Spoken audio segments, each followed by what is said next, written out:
Moikka vaan kaikille ja tervetuloa uuden videon pari pitkästä aikaa. Tämä kuvasin noin viikko sitten semmoisen, nyt maistan mun kaverikaan Ice Popia. Mutta tänään me maistetaan Ice Popia, Blue Raspberryä, Tropical Punchia ja Lemon Limea. Noin. Aloitetaan Tropical Punchista. Siellä on ihan minitilkka, kun mä jätin ihan minitilkka. Nyt testis.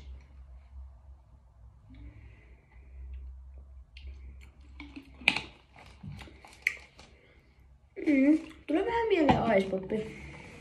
Maistaanko heti perään Ice Poppia? Maistaan vaan.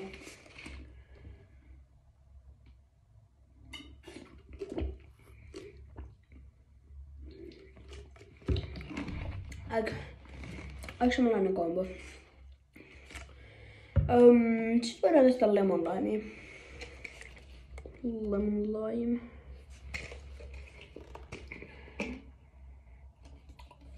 Tää on varmaan ihan mätääntynyt, kun tää tuoksu on hirveellä.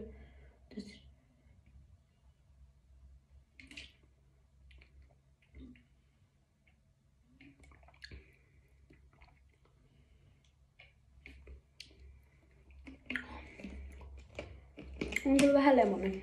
Ei niin paljon. Joo. Ei ole niin paljon. Ja sit vielä Blue Raspberry. Tää on niin hyvä. Ite ainakin tykkään Blue Raspberrystä. Tässä on niinku semmonen... Sitä tarkoittaa varmaan karhuvatukkaa. Ite mä tykkään tosi paljon tästä. Tässä on niinku jotenkin hyvä maku.